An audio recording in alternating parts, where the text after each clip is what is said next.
Hola chicos, buenos días.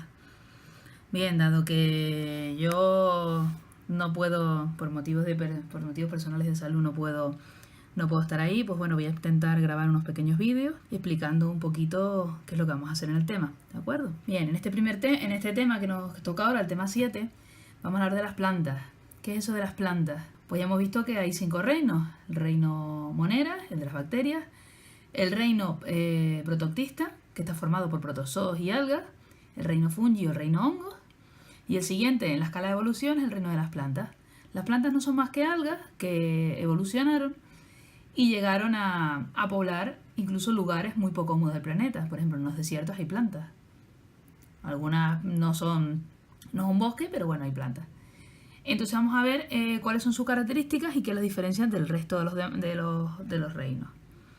Bien, ¿cómo se estructura este tema? ¿Qué vamos a ver? El apartado que vamos a ver hoy es una pequeña introducción acerca de qué es eso de las plantas, para qué sirven, por qué están ahí, qué son. En el apartado 2 veremos qué tipos de plantas hay, y nosotros lo vamos a distinguir en tres apartados, que son las plantas sin semillas, son los musgos y los helechos, y luego las plantas con semillas, son las angiospermas y las gimnospermas. Luego veremos cuáles son los órganos de estas plantas, porque las plantas tienen órganos. La raíz, el tallo y las hojas, los órganos de las gimnospermas y las angiospermas. Y a continuación veremos sus funciones: la función de nutrición, veremos un poquito más en profundidad qué es eso ¿te acuerdan la respiración celular y la fotosíntesis? Pues voy a seguir dándoles la lata con eso. Quiero que diferencien uno de otro y que sepan para qué sirven. Veremos cómo se relacionan, porque sí, las plantas también se relacionan, aunque nosotros no las veamos ahí quietecitas, pues sí, se relacionan. Y también cómo se reproducen, que hay varias formas.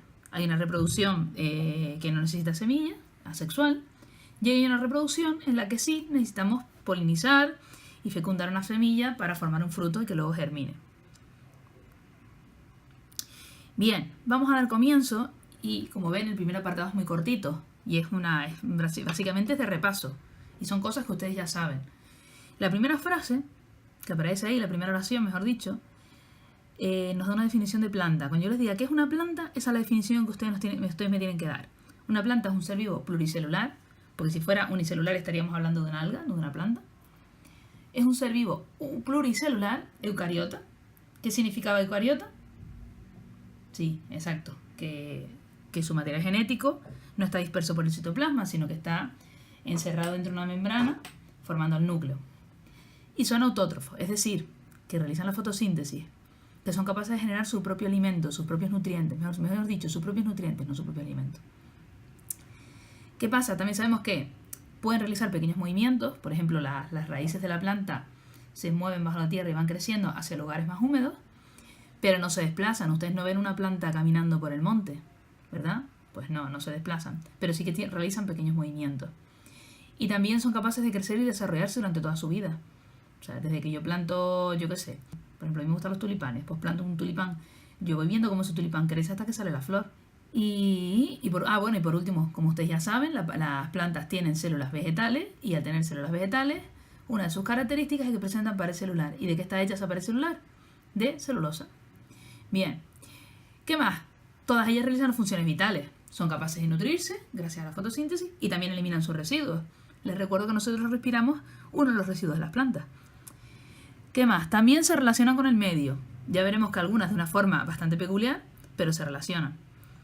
Y se pueden reproducir, como les decía antes, de forma sexual o asexual. Y por otro lado, ¿por qué son tan importantes las plantas y por qué les dedicamos un solo tema a ellas? Porque son seres vivos más complejos. Los más complejos del planeta somos los animales y las plantas. Pues aparte de eso, para que pueda existir la vida en el planeta y un buen funcionamiento del ciclo, las necesitamos. ¿Por qué? Por un lado, son el pulmón del planeta. Fabrican o producen el 90% del oxígeno que nosotros estamos respirando. Sin ellas moriríamos, claramente. Por otro lado, ¿se acuerdan del efecto invernadero? Y que había unos gases que lo propiciaban. Bien, uno de esos gases era el CO2. ¿Qué pasa? Que el CO2 es el alimento de la planta. Pues las plantas también regulan la presencia de ese CO2 en la atmósfera. Lo utilizan para fabricar sus nutrientes. Cuantas más plantas tengamos, más dióxido de carbono van a ser capaces de digerir. Y de eliminar o de controlar. Con lo cual, mejor para nosotros, porque nosotros somos una fábrica constante de CO2. ¿Qué más? También participan en la cadena alimentaria. Ellos se alimentan de los nutrientes que hay, que generan algunos microorganismos o algunos invertebrados que están en la tierra, algunos, y nosotros somos capaces de alimentarnos de ellos. Por ejemplo, yo qué sé, ustedes no comen ensalada, no comen lechugas, no comen fruta. Nosotros nos alimentamos de las plantas. Los hongos se alimentan de las plantas. Las jirafas se alimentan de las plantas. O sea, cuando digo nosotros me refiero a nosotros los animales, no solo al ser humano. ¿Vale? Y también impiden la erosión del suelo. ¿Qué es eso de la erosión del suelo? Pues miren, cuando un suelo está erosionado, es que ha perdido sus nutrientes, que pierde agua, pierde una serie de características que hacen que se fragmente. La típica imagen que vemos cuando dicen está desertizándose el suelo en no sé dónde, se ve todo seco, agrietado. Vale, pues al tener un manto verde sobre el suelo se impide que ocurra eso.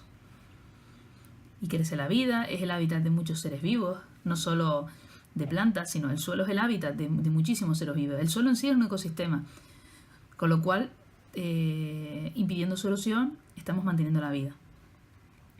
Bien, creo que este apartado es bastante sencillo, solamente es una pequeña introducción y para que recuerden algunos conceptos. Entonces, ¿qué es lo que tienen que hacer ahora con esto? Pues simplemente hacer un pequeño esquema en presentaciones de Google. Esquema no, perdón, un mind map o un visual thinking o... Bueno, háganlo como quieran, les doy libertad a la hora de elegir. Aunque debería marcarles algo que hacer, pero bueno, yo si les doy elegir, si elijo yo, lo que elegiría sería que hicieran un visual thinking. ¿Por qué? Porque quiero que relacionen imágenes con los conceptos y que les sea más fácil asociarlos, ¿vale? Entonces pueden hacer un mind map o un visual thinking, lo que prefieran. Lo preparan entre todos, preferiblemente en presentaciones de Google, porque así pueden trabajar en varias diapositivas y no se están pisando el trabajo continuamente. Y el secretario al final de la hora lo tiene que subir al apartado del Classroom, ¿vale? Bueno chicos, pues nos vemos en el siguiente vídeo. Chao.